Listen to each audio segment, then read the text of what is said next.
Antes de todo lo que hoy conoces, no había nada. No había estrellas. No había galaxias girando en el espacio. No había tiempo. No había espacio. No había átomos. No había luz. No había oscuridad. Porque incluso la oscuridad es algo, y en aquel momento no había absolutamente nada. Y entonces, una voz. No una voz humana. No un sonido que vibrara en el aire, porque todavía no existía el aire. Era una voz que no necesitaba un medio físico para existir.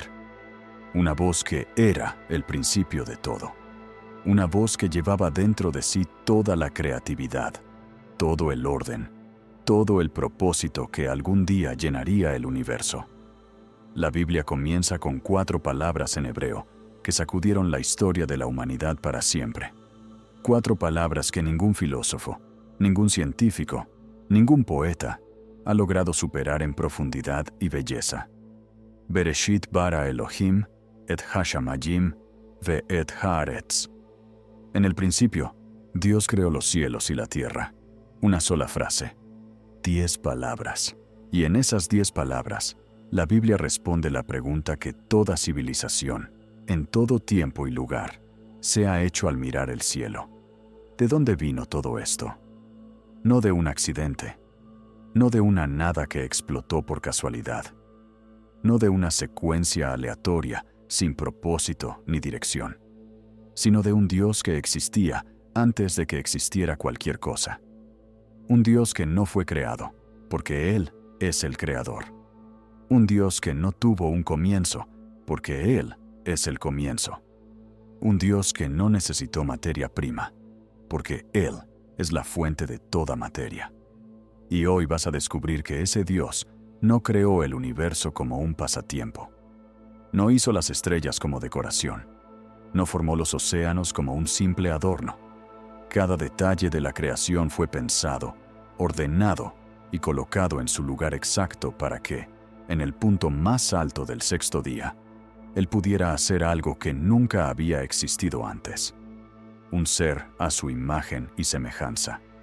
Un ser capaz de amarlo. Un ser capaz de conocerlo, adorarlo, caminar junto a Él. Un ser que eres tú. Quédate conmigo, porque en los próximos minutos vas a presenciar la historia más antigua del mundo. La historia que empieza antes del tiempo. La historia que explica por qué estás aquí. Por qué sientes lo que sientes. Por qué buscas lo que buscas. Y hacia dónde va todo esto. Antes de sumergirnos de lleno en el texto de Génesis, y vamos a sumergirnos profundo, palabra por palabra, imagen por imagen, déjame decirte lo que vas a vivir en este recorrido. Vas a ver los 7 días de la creación como nunca antes. No como una lista fría de eventos religiosos, sino como un drama cósmico, con tensión, con desarrollo, con propósito en cada paso. Vas a entender por qué Dios creó en ese orden específico y qué revela cada día sobre su carácter. Vas a llegar al momento más sagrado de toda la Biblia. Cuando Dios se detuvo en el 6º día, miró todo lo que había creado y decidió hacer algo diferente, algo que nunca había hecho antes. Tomó el polvo de la tierra en sus manos divinas y sopló, y en ese soplo todo cambió. Vas a entrar en el jardín del Edén y entender cómo era vivir en una perfección absoluta, sin dolor, sin muerte, sin miedo, sin separación. Vas a sentir el peso de la única prohibición que Dios dio y comprender lo que estaba en juego en ese instante. Y entonces estarás presente en el momento más devastador de la historia humana. El instante en que todo lo que era perfecto se rompió. Vas a escuchar la voz de Dios llamando en el jardín, una voz de padre que ha perdido a su hijo, y vas a entender que desde aquel día, Dios no ha dejado de buscar al ser humano. Pero aquí viene lo que más te va a sorprender. Esta historia no termina en una caída, termina en una promesa, y esa promesa, dada desde el 3er capítulo de Génesis, es la semilla de todo lo que la Biblia desarrollará a lo largo de sus páginas, la semilla de una redención que ningún ser humano merecía, pero que un Dios de amor decidió ofrecer gratuitamente. En los próximos 120 minutos, vas a vivir la creación del universo. Vas a entender de dónde viene el ser humano, por qué fuiste creado, qué se perdió y que un día será restaurado. Si estás buscando respuestas, si quieres entender la fe cristiana desde su base, o si simplemente quieres saber por qué existo, este mensaje es para ti. Hay una pregunta de la que nadie puede escapar. Puedes intentar ignorarla. Puedes llenarte de trabajo, de distracciones, de pantallas. Pero en algún momento, a las 3 de la mañana cuando no puedes dormir, en una tarde silenciosa mirando el horizonte, o cuando sostienes a un recién nacido en tus brazos, vuelve. ¿De dónde vengo? Esa pregunta está grabada en cada ser humano, en cada cultura, en cada siglo. Los antiguos griegos la hicieron y crearon sus mitos. Los egipcios la hicieron y levantaron sus templos. Los aztecas la hicieron. Los pueblos de la selva la hicieron. La filosofía moderna la hace con otras palabras. La física cuántica la formula con ecuaciones. En algún momento, todo ser humano se detiene y pregunta. La Biblia no evita esa pregunta. La enfrenta desde el primer versículo y la responde a lo largo de toda su narrativa. Pero no lo hace como la filosofía, con argumentos fríos. La responde con una historia que tiene un inicio antes del tiempo, personajes que sentirás cercanos, conflictos que todavía resuenan hoy, y un final que aún se está escribiendo. ¿Y por qué importa todo esto? Porque un mensaje sobre la creación sigue siendo relevante hoy. Porque lo que crees sobre tu origen define completamente cómo vives. Si eres un accidente cósmico, una combinación aleatoria de átomos sin propósito ni destino, entonces, la vida es solo un juego breve, y lo mejor que puedes hacer es aprovechar antes de que todo termine. Pero si fuiste creado, de manera intencional, con amor, entonces cada emoción que sientes, cada deseo profundo que llevas dentro, esa sensación de que debe haber algo más, tiene sentido, tiene un origen y tiene un destino. Génesis no es solo historia, es un diagnóstico. Es el libro que explica por qué el mundo es como es, por qué hay belleza y también dolor, por qué existe el amor y también la crueldad, por qué puedes imaginar la perfección pero no alcanzarla, por qué fuiste hecho para la eternidad, pero envejeces y mueres. Todo empieza aquí, en el principio, con Dios creando los cielos y la tierra. Y también empieza contigo, viendo este mensaje, porque algo dentro de ti quiere saber. Antes de entrar en el texto, necesitas entender el libro que nos va a guiar, porque Génesis no es un libro cualquiera, es el fundamento de todo. Sin Génesis, toda la Biblia pierde su base. La palabra Génesis viene del griego y significa origen, comienzo, generación. En hebreo, el libro se llama Bereshit, en el principio. Los hebreos solían nombrar sus libros por la primera palabra, y no es casualidad que el libro que habla del origen de todo comience precisamente con esa palabra. La tradición judía y cristiana atribuye la autoría de Génesis a Moisés, el mismo Moisés que liberó al pueblo de Israel de Egipto, que subió al monte Sinaí, que recibió los 10 mandamientos. Él habría escrito Génesis, Éxodo, Levítico, Números y Deuteronomio, los 5 libros conocidos como el Pentateuco o la Torá. Pero, ¿cómo pudo Moisés escribir sobre eventos que ocurrieron antes de la existencia humana? La respuesta es sencilla dentro de la fe, por revelación divina. Dios le mostró lo que había sucedido, así como reveló el futuro a otros profetas. Génesis no es una especulación humana sobre el origen. Es la historia que el propio Creador decidió revelar sobre cómo comenzó todo. Fue escrito aproximadamente en el siglo XV a.C., aunque los hechos que describe son atemporales, porque dieron forma a la realidad en la que hoy vives. Y fue escrito para un pueblo específico, los israelitas que acababan de salir de la esclavitud en Egipto, un pueblo rodeado de culturas con sus propios mitos, dioses en guerra, mundos nacidos del caos, humanos creados como esclavos. Génesis aparece como un contraste radical. Aquí hay un solo Dios, creando por voluntad propia, con orden y propósito. Aquí el ser humano no es esclavo, sino compañero y administrador de Dios en la tierra. Aquí la creación no es producto del caos ni del accidente, sino de una palabra intencional y llena de amor. La estructura de Génesis se divide en dos grandes partes. La primera, de los capítulos 1 al 11, cuenta la historia primitiva de la humanidad. La creación, la caída, el diluvio, la Torre de Babel. La segunda, del 12 al 50, relata la historia de los patriarcas: Abraham, Isaac, Jacob y José. Hoy vamos a entrar en la primera parte, y en su corazón más profundo. Los 3 primeros capítulos, los más densos, los más cargados de significado de toda la Biblia. Génesis 1, versículo 1. En el principio, Dios creó los cielos y la tierra. Y aquí, en una sola línea, encontramos una de las declaraciones más audaces jamás escritas por manos humanas. Sin rodeos, sin dudas, sin explicaciones largas. La Biblia va directo al punto. Había un Dios. Hubo un principio, y todo lo que existe fue creado por Él. El versículo 2 nos dice que la tierra estaba desordenada y vacía. En hebreo, tohu vabohu. Un mundo sin forma, sin función, cubierto por tinieblas, y el Espíritu de Dios moviéndose sobre las aguas. Imagina a un artista frente a un lienzo en blanco, pero ese lienzo era el caos mismo.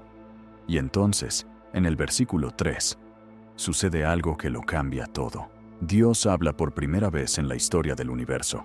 Yehi or, que haya luz. Y hubo luz. 3 palabras, 2 versículos, y nada volvió a ser igual. Ahora piensa en esto con calma. La luz que aparece en el primer día no es la del sol, porque el sol aún no existía. Sería creado recién en el 4.º día. Durante siglos, teólogos y pensadores han intentado entender qué era esa luz primordial. Algunos dicen que era la propia gloria de Dios manifestándose en el espacio. Otros creen que era una forma de energía que establecía el ritmo del día y la noche antes de que existieran los astros. Pero hay algo que sí es seguro.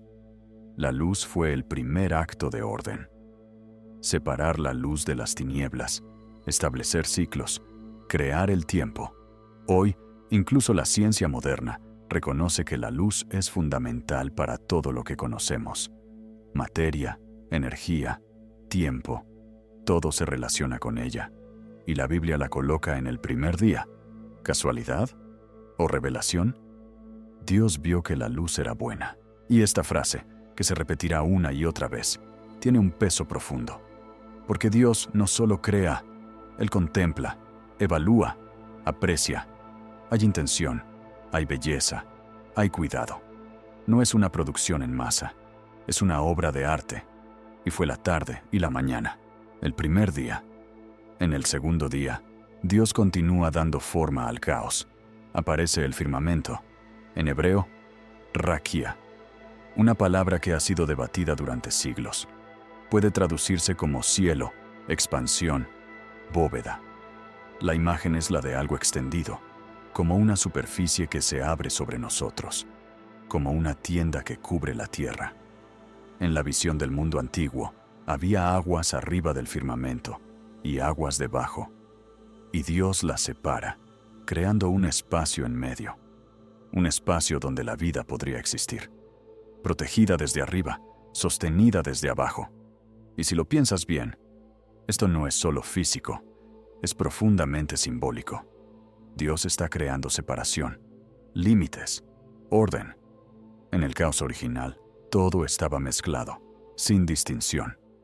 Crear es separar, distinguir, dar forma. La luz de las tinieblas, las aguas de arriba y de abajo, luego la tierra y el mar. Dios no es un Dios de confusión, es un Dios de orden vivo, un orden que permite que la vida crezca dentro de él.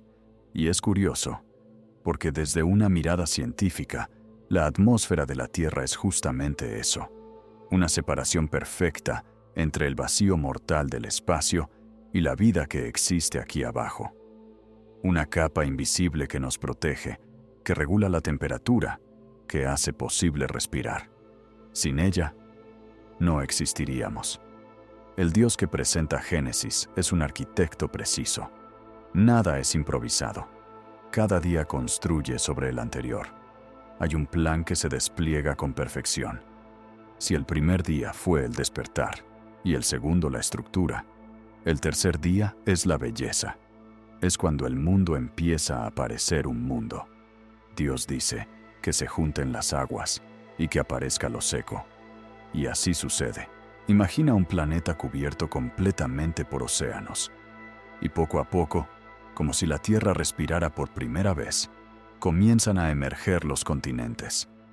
Montañas, valles, llanuras, el sonido del agua encontrando nuevos caminos, ríos naciendo, fluyendo de vuelta al mar.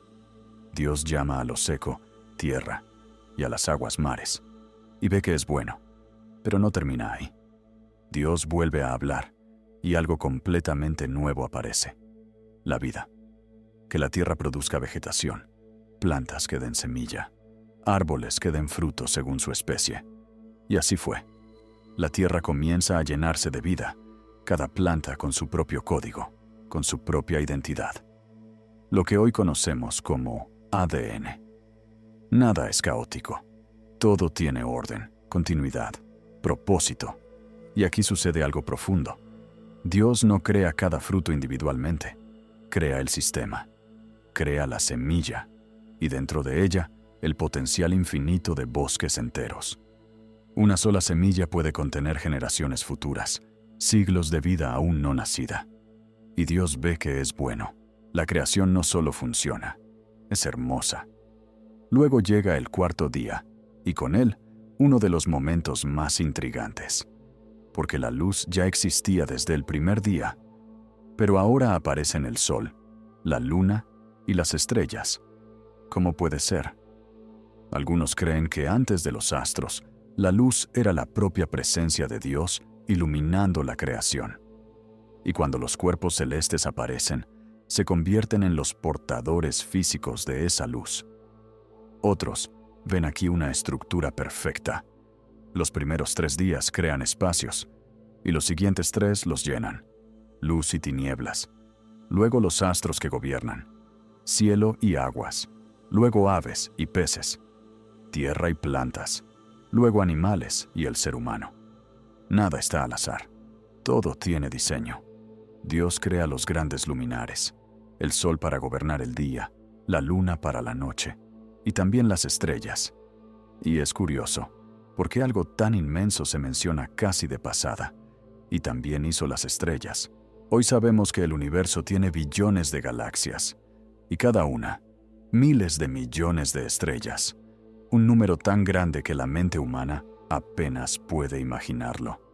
Y aún así, el relato lo menciona como un detalle, porque el enfoque no es el cosmos, eres tú, el sol, la luna, las estrellas.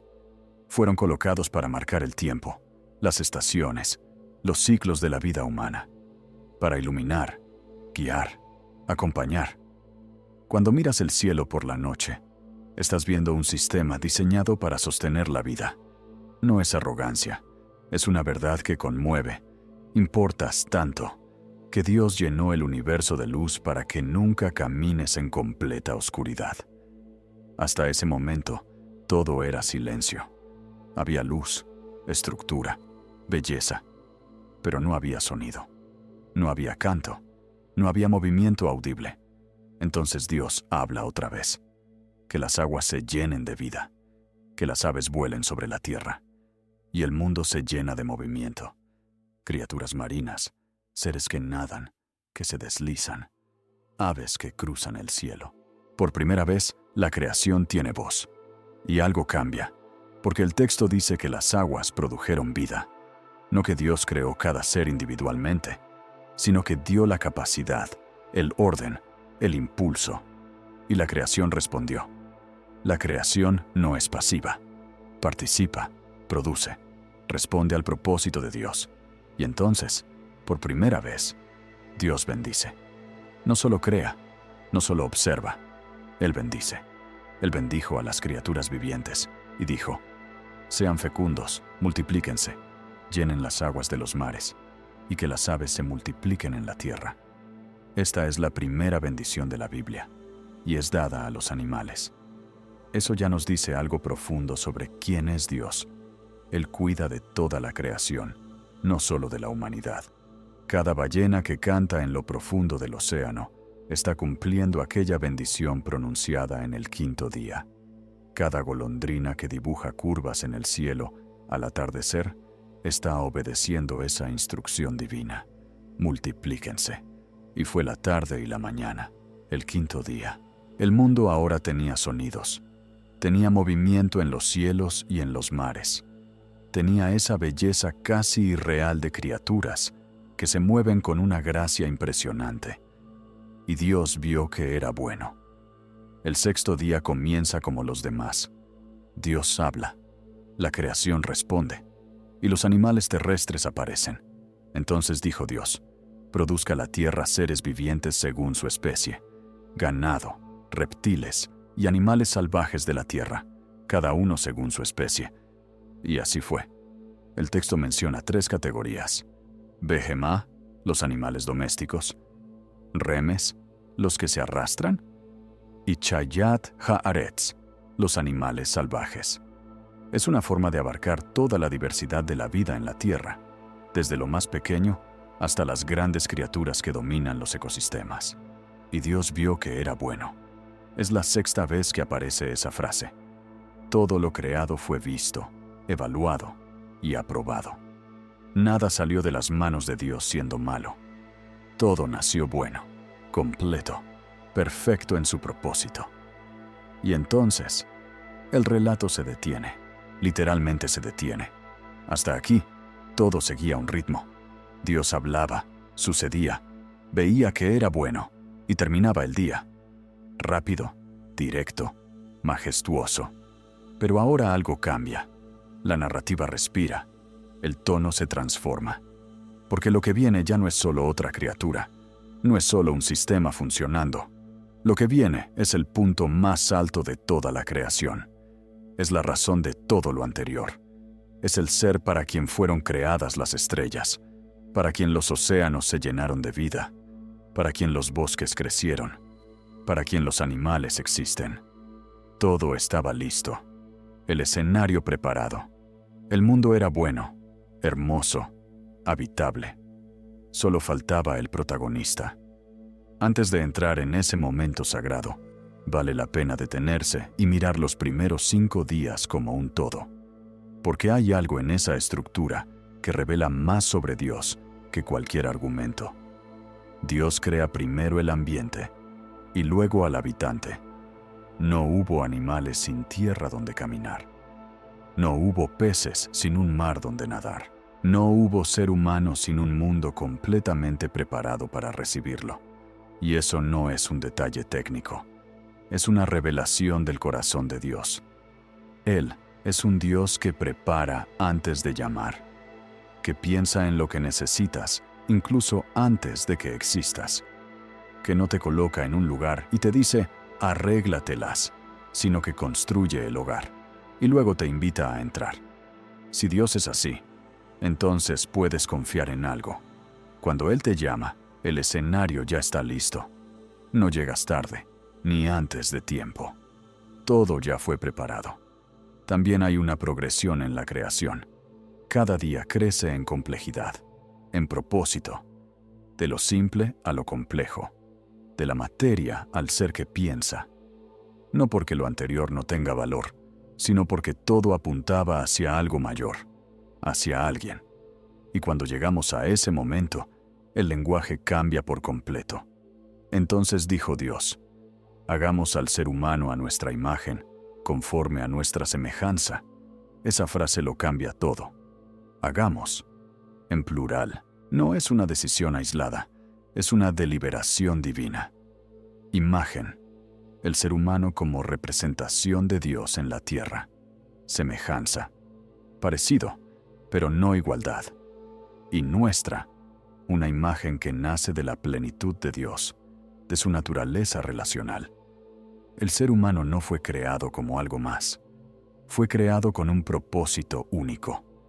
Eso significa que cada vez que te miras al espejo, estás viendo a la única criatura que lleva en sí el reflejo de Dios. Cada vez que creas algo, que amas, que haces justicia, estás reflejando algo de Él. Tú no eres un accidente. Eres intención divina hecha vida. Entonces, el Señor Dios formó al hombre del polvo de la tierra y sopló en su nariz aliento de vida. Y el hombre se convirtió en un ser viviente.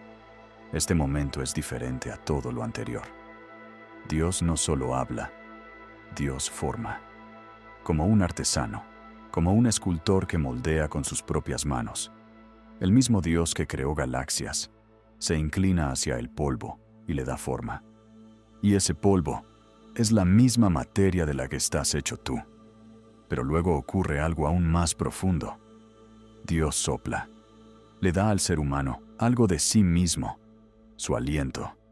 Eso es lo que te hace diferente.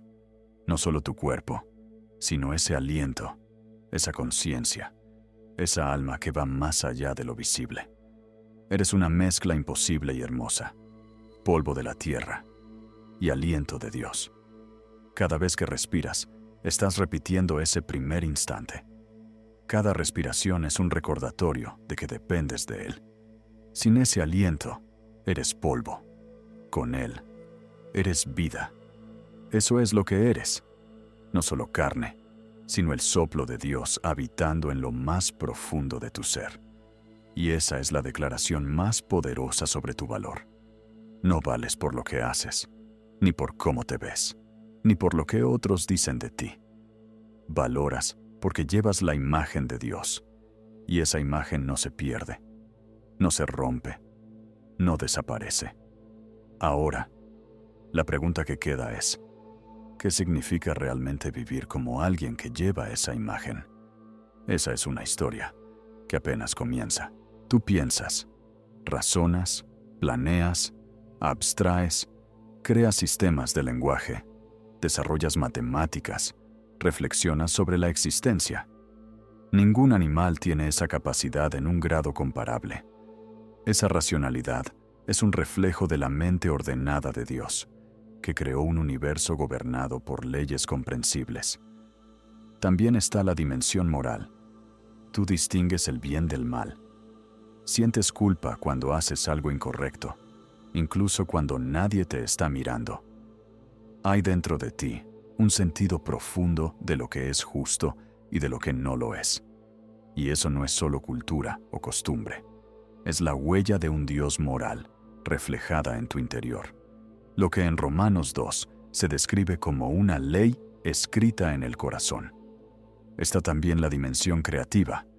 Tú creas pintura, música, arquitectura, literatura, cocina, tecnología. Tomas lo que ya existe y lo transformas en algo nuevo. Esa creatividad es una de las marcas más visibles de la imagen de Dios en ti. Así como Dios creó el universo con su palabra, tú también creas mundos con palabras, historias, ideas, sueños, visiones. Y está la dimensión relacional. Dios, en su esencia, es relación. Padre, Hijo y Espíritu Santo en comunión eterna. Y el ser humano, creado a su imagen, también lo es. No puedes vivir aislado sin empezar a quebrarte por dentro. Fuiste hecho para la conexión, para el amor, para pertenecer. Tu necesidad más profunda no es el alimento ni el refugio, es sentir que formas parte de algo. Y esa necesidad también es reflejo de Dios en ti. Luego está la dimensión del dominio. En Génesis se nos dice que el ser humano fue creado para gobernar la creación, no como quien destruye, sino como quien cuida. Eres el único ser capaz de comprender la naturaleza, de protegerla, de actuar con intención sobre el mundo. Con la imagen de Dios viene también su responsabilidad. No eres solo cuerpo, ni solo emociones, ni solo instinto. Eres el punto donde se encuentran el polvo y la eternidad, el tiempo y lo divino. Y eso lo cambia todo. Entonces el Señor Dios plantó un jardín en Edén, al oriente, y puso allí al hombre que había formado. E hizo crecer de la tierra todo tipo de árboles, hermosos a la vista y buenos para comer, y también el árbol de la vida en medio del jardín, y el árbol del conocimiento del bien y del mal. Edén, una palabra que significa deleite, placer, abundancia. No era solo un jardín bonito, era el lugar del gozo perfecto.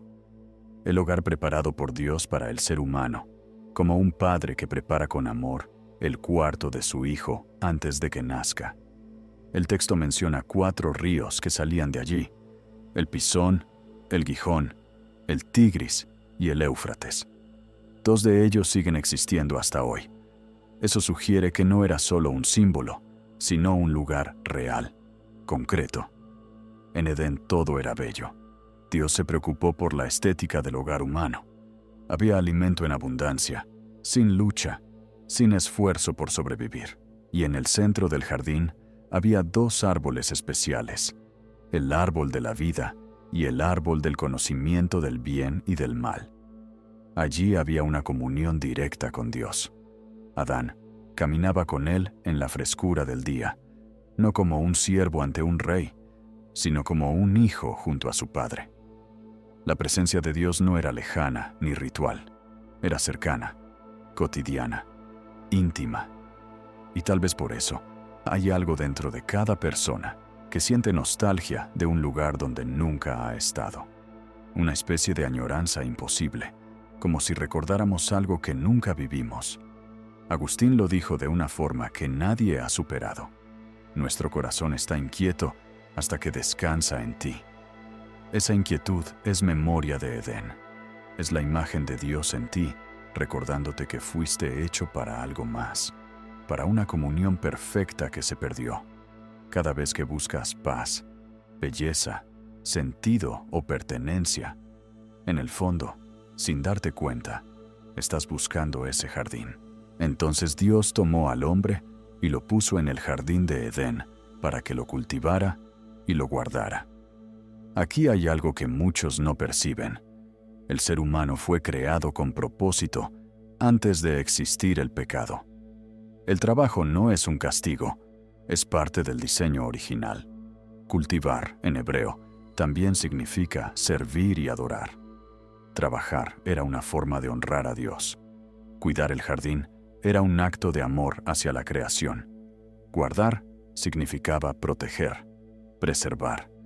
Adán no estaba allí solo para disfrutar, sino para responsabilizarse, y eso cambia nuestra forma de ver el trabajo. No es la maldición, es la vocación. La dificultad vino después, pero el acto de crear, cuidar, construir, eso ya estaba en el principio. Cuando haces algo con excelencia, cuando cuidas lo que te fue confiado, tu familia, tu trabajo, tu propósito, estás reflejando la imagen de Dios en acción. Pero aún faltaba algo.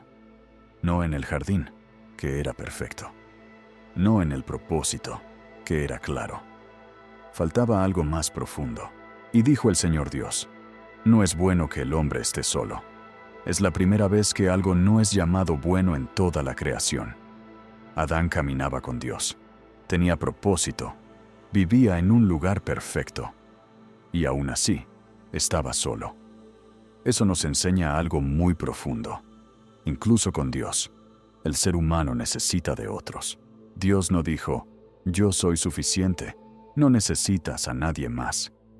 En lugar de eso, reconoció que el ser humano fue hecho para relacionarse también con otro igual a él. Entonces, Dios formó a los animales y los llevó ante Adán para que les pusiera nombre.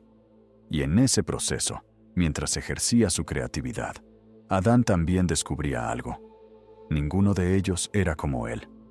Ninguno llenaba ese vacío. Y entonces, Dios hizo caer un profundo sueño sobre el hombre. Tomó de su costado y formó a la mujer. No la creó del polvo, como a él. La tomó de su interior, de su propia esencia.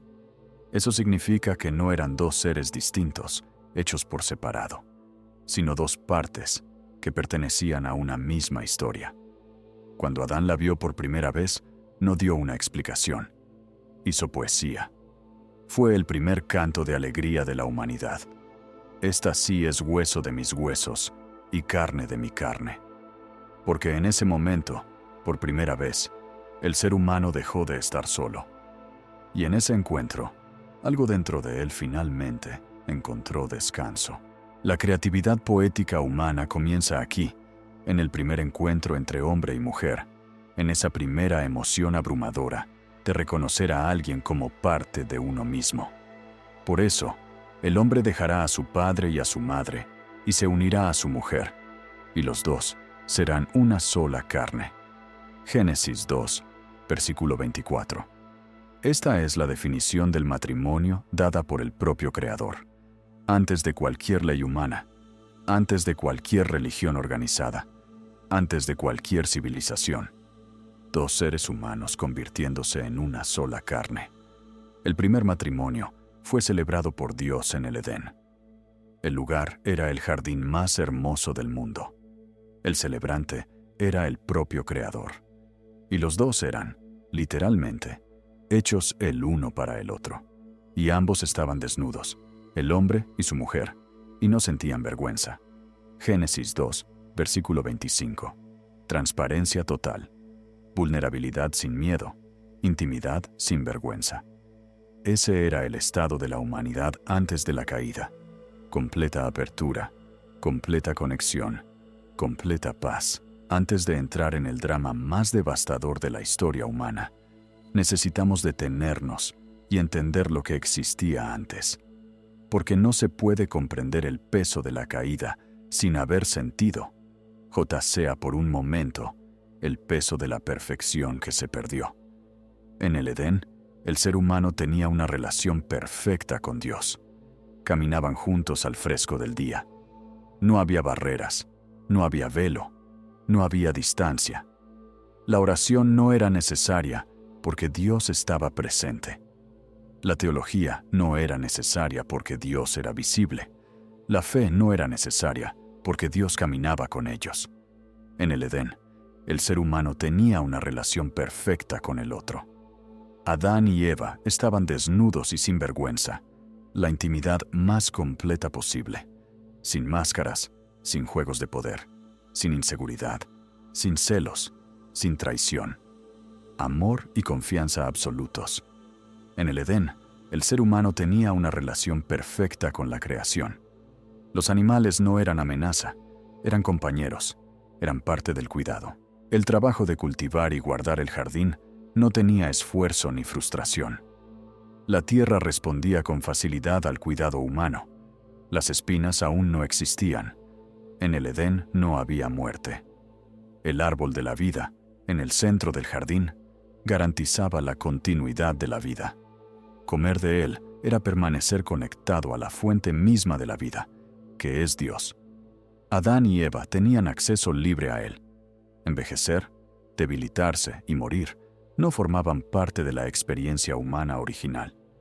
No había enfermedad, no había dolor, no había tierra resistiéndose al trabajo, no había peligro acechando a los niños, no había enemistad entre las criaturas.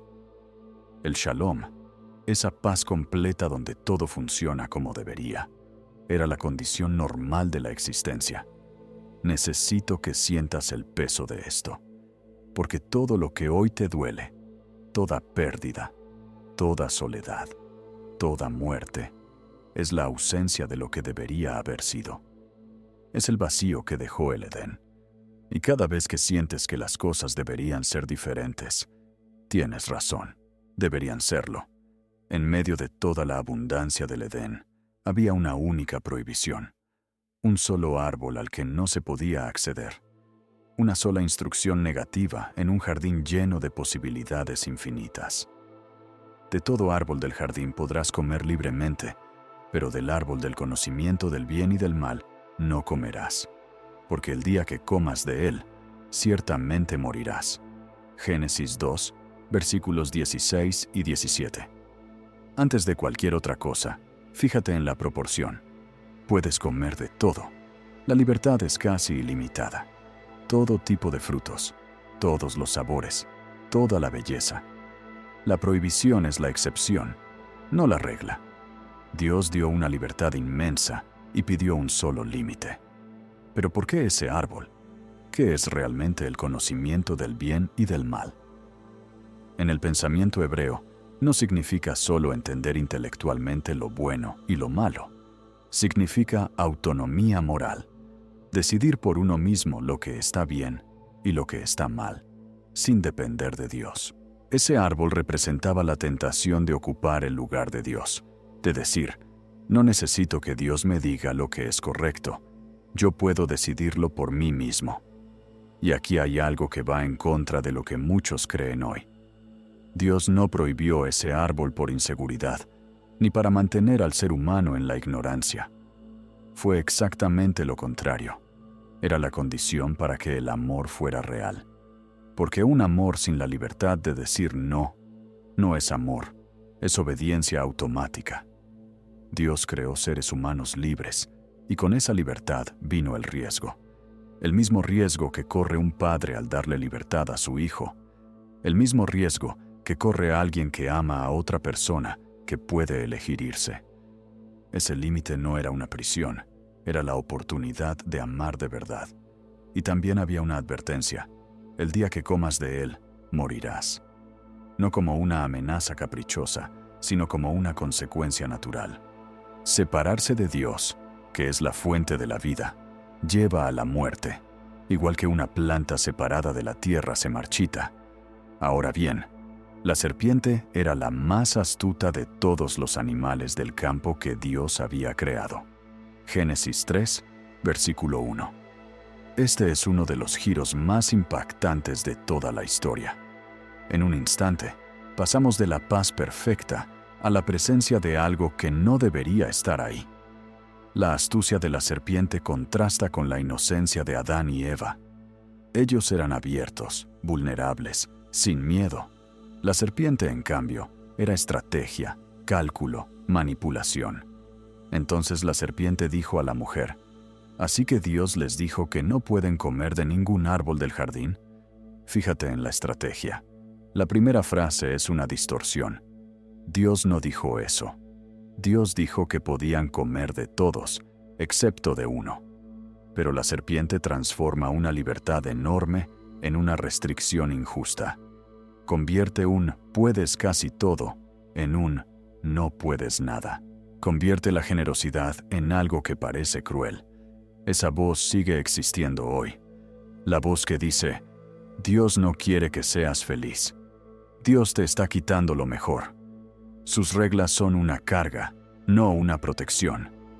Tú mereces más. ¿Alguna vez has escuchado esa voz dentro de ti? Esa que toma lo bueno que Dios te ha dado y lo convierte en una limitación en tu mente. Esa es la primera mentira. Y sigue viva.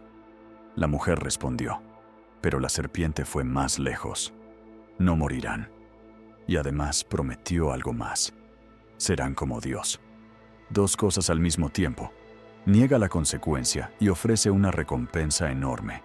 No hay castigo. Y hay mucho que ganar. Entonces, la mujer vio que el fruto era bueno para comer, agradable a la vista y deseable para adquirir sabiduría.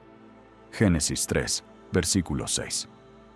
Ahí están las tres dimensiones que siguen actuando hasta hoy. El deseo del cuerpo, el deseo de los ojos y el orgullo de la vida. El placer inmediato, la atracción por lo que brilla y la ambición de ser más, de tener más, de sentirse superior. Y en ese momento, en silencio, sin darse cuenta del peso de su decisión, ella tomó del fruto. y comió. Luego le dio a su marido, y él también comió. Y en ese instante, todo cambió. Sus ojos se abrieron, pero no como esperaban. Se dieron cuenta de que estaban desnudos, y por primera vez sintieron vergüenza. Entonces, cosieron hojas de higuera para cubrirse. Y así, en un solo acto, la humanidad pasó de la inocencia a la culpa, de la paz al miedo, de la plenitud a la ruptura. Porque hay decisiones que parecen pequeñas, pero cambian toda la historia. La serpiente prometió que sus ojos se abrirían, y se abrieron. Prometió que serían como Dios, conociendo el bien y el mal. Y ahora lo saben. La tentación no mintió sobre los efectos inmediatos. Mintió sobre las consecuencias. Vieron que estaban desnudos. En hebreo, erumim, la misma palabra que antes describía una inocencia sin vergüenza. Pero ahora, esa palabra se volvió pesada, cargada de otro significado. La desnudez que antes era transparencia y comunión se convirtió en exposición, en una vulnerabilidad que asusta. No cambiaron por fuera, cambiaron por dentro. La inocencia se había ido. El pecado no funcionó como prometía. No los hizo como Dios. Los hizo menores de lo que eran. El fruto del pecado no es expansión, es contracción. No es libertad. Es esclavitud a nuevas formas de miedo y vergüenza. No es más vida. Es el inicio de la muerte instalándose en lo profundo, en las células, en el corazón, en las relaciones. Entonces, cosieron hojas de higuera. El primer intento humano de cubrir el pecado. El primer acto religioso de la historia. No de adoración, sino de esconder. Intentar resolver la vergüenza con sus propios recursos. Ocultar. Disfrazar. Parecer algo distinto de lo que realmente eran. Toda religión hecha sin Dios es, en el fondo, una versión de esas hojas de higuera. Es el intento de cubrir con lo que yo hago aquello que solo Dios puede cubrir. Es la ilusión de que si me porto lo suficientemente bien, si hago lo correcto, si parezco santo ante los demás, el problema interno desaparece. Pero no desaparece. La vergüenza sigue ahí, debajo de las hojas, porque el problema nunca fue la desnudez, fue la ruptura con Dios. Y eso, ninguna hoja humana puede solucionarlo. Y entonces oyeron la voz del Señor Dios, que caminaba por el jardín al caer la tarde, y el hombre y su mujer se escondieron entre los árboles. Es una escena profundamente humana y profundamente divina. Humana, porque cualquiera que haya hecho algo mal reconoce ese impulso inmediato. Esconderse, huir, intentar ganar tiempo, volverse invisible.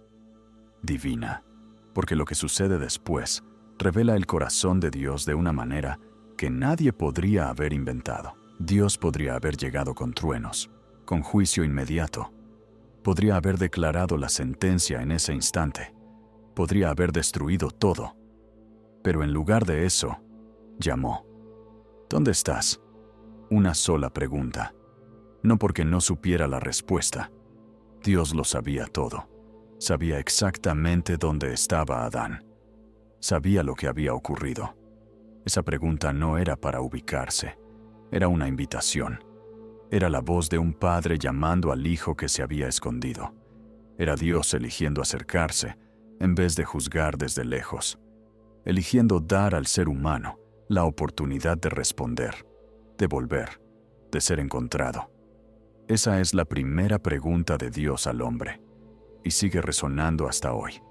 ¿Dónde estás? Es la historia de toda la humanidad. Dios buscando al hombre perdido, enviando profetas, promesas, señales, hasta que un día envió a su propio Hijo para buscar y salvar lo que se había perdido.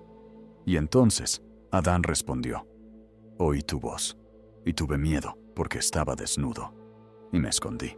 Ahí están las palabras clave: miedo, vergüenza, escondite, y una confesión que sale casi sin querer. Sabía que algo estaba mal. Sabía que había algo que ocultar, Pero aún así, Dios vino.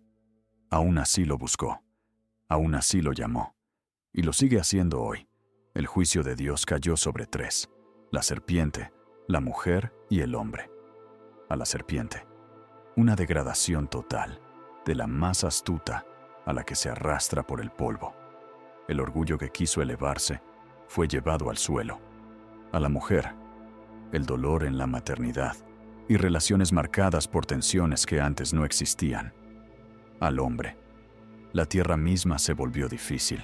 El trabajo dejó de ser solo propósito y se convirtió en esfuerzo, en cansancio, en lucha constante, espinos, resistencia y al final, la muerte. No inmediata, pero inevitable. Y aún así, en medio de todo, aparece una chispa de esperanza. Adán llama a su mujer Eva, madre de los vivientes. La vida continúa. El plan no fue cancelado, fue redirigido, porque sí, sentimos las consecuencias todos los días.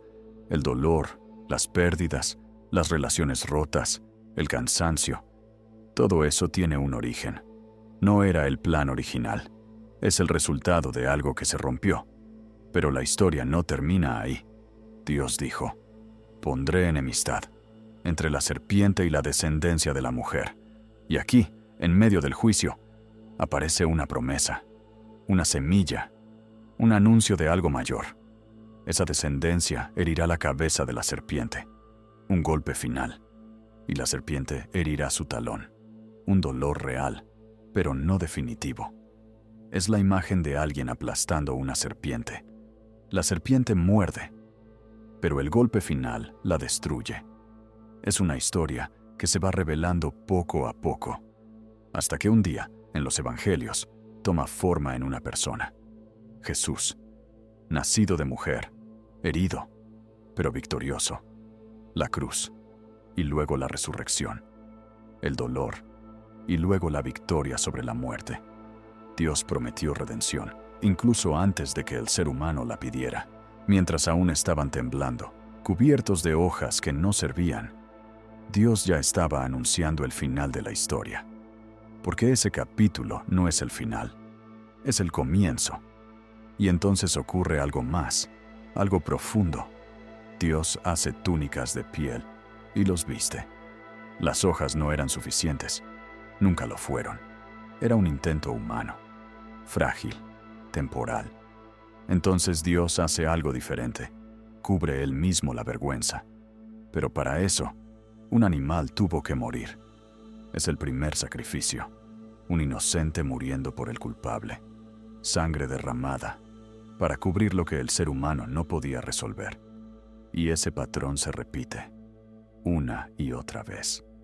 Hasta que finalmente, cuando Jesús aparece, alguien lo señala y dice: «He aquí el Cordero de Dios, que quita el pecado del mundo». El lenguaje no es una coincidencia. Desde el capítulo 3 del Génesis, Dios ya estaba anunciando el sistema que un día llegaría a su punto más alto en su propio Hijo, el inocente perfecto, el Cordero sin mancha, entregado para que la humanidad pecadora pudiera ser cubierta con su justicia. Las hojas de higuera eran obra humana, las túnicas de piel eran gracia divina. Y la diferencia entre una cosa y la otra es la misma diferencia que existe entre religión y evangelio. Una es lo que hacemos para intentar tapar nuestra vergüenza. La otra es lo que Dios hace, a precio de sangre, para cubrirnos de verdad, para siempre. Y el Señor Dios dijo: «He aquí que el hombre ha llegado a ser como uno de nosotros, conociendo el bien y el mal. Ahora, para que no extienda su mano y tome también del árbol de la vida, y coma y viva para siempre». Y así el Señor Dios lo expulsó del jardín del Edén, para que labrara la tierra de la que fue tomado. Génesis 3, versículos 22 y 23. Esta es la escena que toda la humanidad guarda en su memoria más profunda: el exilio del paraíso, la expulsión del hogar. Y duele porque es real. Hay dentro de cada ser humano una memoria espiritual de pertenecer a un lugar del que fue apartado. Pero mira con atención la razón de la expulsión, para que no tomaran del árbol de la vida y vivieran eternamente. Eso es misericordia disfrazada de juicio. Si el hombre caído hubiera tenido acceso a la vida eterna, habría vivido para siempre en su condición de caída. Habría eternizado la vergüenza, el miedo, el conflicto y el dolor. La muerte, que parece el castigo definitivo, en realidad es el límite misericordioso de Dios. No vas a vivir para siempre en este estado. Habrá un final, y con ese final, la posibilidad de un nuevo comienzo. Y puso querubines al oriente del jardín del Edén, y una espada encendida que giraba hacia todos lados, para guardar el camino del árbol de la vida. Querubines. No angelitos tiernos de postal. No. Los querubines bíblicos son seres de un poder abrumador, con una presencia que aplasta, con apariencia de relámpago. La guardia que Dios puso en la entrada del Edén no era simbólica, era imposible de atravesar. El paraíso estaba cerrado, pero el Edén se cerró, no desapareció. El jardín sigue existiendo, el árbol de la vida sigue allí. Y el último libro de la Biblia, Apocalipsis, describe la Nueva Jerusalén, con ese mismo árbol de la vida en medio, dando fruto cada mes y con hojas para la sanidad de las naciones. El exilio del jardín no es el final de la historia, es apenas el segundo acto de un drama de redención que todavía sigue en marcha. Adán y Eva salieron del jardín, y con ellos llevaron, para toda la humanidad que vendría después, una serie de herencias que ninguno de nosotros eligió, pero que todos cargamos. La herencia de la naturaleza caída. El teólogo Pablo lo explica en Romanos 5. Por un solo hombre entró el pecado en el mundo, y por el pecado la muerte, y así la muerte pasó a todos los hombres. No como un castigo colectivo por un crimen individual, sino como una condición transmitida, como una enfermedad genética que va pasando de generación en generación. El pecado entró en el código mismo de la humanidad. La inclinación al egoísmo, al orgullo y a la desobediencia no se aprende, se hereda. La herencia de la muerte. Todo ser humano va a morir. Esa certeza, que parece tan natural, en realidad es antinatural. Fuimos creados para la vida eterna, pero habitamos cuerpos con fecha de vencimiento. La tensión entre el deseo de eternidad y la realidad de la mortalidad es una consecuencia directa de la caída, la herencia de la nostalgia de Dios. Todo ser humano busca algo que no logra nombrar del todo. La espiritualidad universal del ser humano, presente en todas las culturas y en todos los siglos, es la imago Dei intentando regresar a casa. Es la memoria del Edén, del caminar con Dios, de la presencia inmediata del Creador. Una presencia que ninguna religión humana puede llenar por completo, aunque todas de alguna manera apuntan hacia ella. Pero también existen herencias buenas. La herencia de la creatividad. La herencia de la moralidad. Aunque esté dañada, todavía vive en cada persona la sensación de que hay cosas que están bien y otras que están mal. La herencia del vínculo, la capacidad de amar, de unirse a otros, de sacrificarse por alguien más. Y la herencia más preciosa de todas, la capacidad de ser redimido. Dios no creó al ser humano incapaz de responder al amor. Incluso caído, incluso con la naturaleza herida, todavía llevas dentro de ti la imago Dei, la capacidad de escuchar la voz de Dios preguntando, ¿dónde estás? Y responder, de darte la vuelta, de dejarte encontrar. En el principio era el Verbo, y el Verbo estaba con Dios, y el Verbo era Dios. Él estaba en el principio con Dios. Todas las cosas por medio de Él fueron hechas, y sin Él, nada de lo que ha sido hecho fue hecho. Juan 1, versículos 1 al 3. Juan comienza su evangelio con las mismas palabras con las que comienza el Génesis. En el principio, y no es casualidad, es una declaración. El mismo que estaba al comienzo de todo, el Verbo, El Logos, la palabra creadora de Dios, entró en la creación que Él mismo había hecho. El Dios que dijo, «Sea la luz», se hizo carne y habitó entre nosotros. El Dios que formó a Adán del polvo, decidió vestirse Él mismo de polvo, de carne, de hueso y de sangre.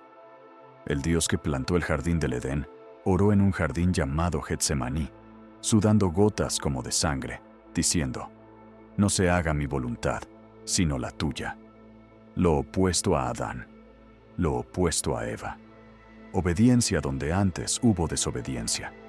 La creación no fue un proyecto abandonado, fue un proyecto que Dios decidió rescatar a cualquier precio. Todo lo que vimos en este video llega a un solo punto. Tú no eres un accidente. Fuiste creado con amor, con propósito, a imagen de Dios. Vives en un mundo que fue creado bueno, pero que fue corrompido por el pecado, el tuyo y el de toda la humanidad. Llevas dentro de ti la memoria del jardín que perdiste y el anhelo del jardín que vendrá. Y tienes un Dios que, desde el capítulo 3 del primer libro de la Biblia, ya estaba anunciando que no iba a dejar de buscarte. Apocalipsis 21 dice, «He aquí, yo hago nuevas todas las cosas». La nueva creación no es una creación distinta. Es esta misma creación restaurada. El Edén no va a quedar cerrado para siempre. El árbol de la vida no va a permanecer guardado para siempre. Lo que se perdió en Génesis 3 será restaurado en Apocalipsis 21. Y en el centro de la nueva creación, otra vez, habrá un jardín. Y en el centro del jardín, otra vez, estará la presencia de Dios. Y esta vez no habrá serpiente. No habrá prohibición. No habrá posibilidad de caída. Has escuchado durante más de 100 minutos la historia más grande jamás contada. Pero no es solo una historia. Es tu pasado, tu presente y tu futuro. Es el diagnóstico de lo que eres y la promesa de lo que llegarás a ser. Si nunca has abierto el Génesis, ábrelo hoy. Si conoces estas historias de memoria, pero nunca te detuviste a sentir su peso de verdad, detente hoy. Y si estás en el jardín de tu propio pecado, escuchando la voz de Dios que te llama y te pregunta dónde estás, responde. Porque el mismo Dios que buscó a Adán y a Eva en aquella brisa de la tarde, te está buscando a ti ahora mismo. La próxima semana entraremos en los capítulos 4 y siguientes del Génesis. El primer hijo, el primer crimen, el primer exilio fuera del exilio.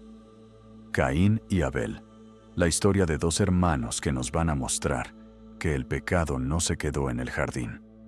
Vino con nosotros. Suscríbete para no perderte el próximo episodio. Deja tu like si esta historia tocó tu corazón y compártela con alguien que necesita entender de dónde viene y por qué existe.